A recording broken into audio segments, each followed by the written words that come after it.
Alright guys, I'm here with Sean from Dialed In. How's it going? We're going to do a bike check on his 2015 Dyna Street Bob. Yeah. So, give us a little run through on your bike. Bitubo 13.5 on the rear. I was running Olins but didn't really get on with them. Bassani 2-in-1 Road Rage 3. The lovely Dialed In Cycles points cover. Moons NC mini floorboards.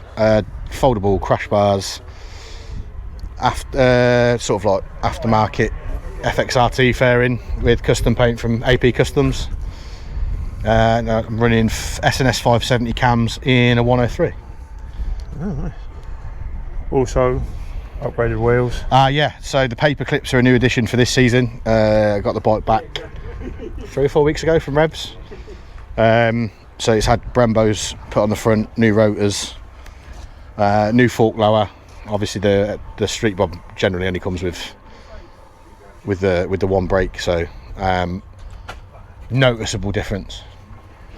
But other than that, yeah. So we've got 10-inch Biltwell Murdochs with the thrashing mid bend, and that's really about it. A lot of it's aesthetic. There's been a bit done to the engine. I've had the gearbox rebuilt. It's a long story, don't ask. To date, I'm the only one that I know that's blown a gearbox in a twin cam. Yeah, so it's pretty impressive. Yeah, it's a level of commitment that I don't think I'll go to again. An expensive fucking mistake that was.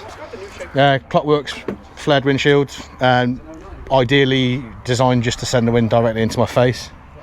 So lots of buffeting. So I'll be probably going to a 12-inch clear view potentially, but then there's worries that nothing lines up with the mountain holes. So you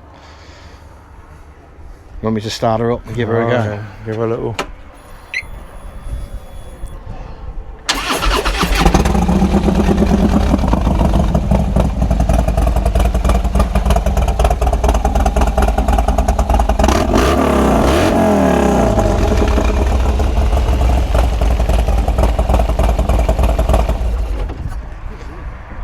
Yeah, I fucking love it.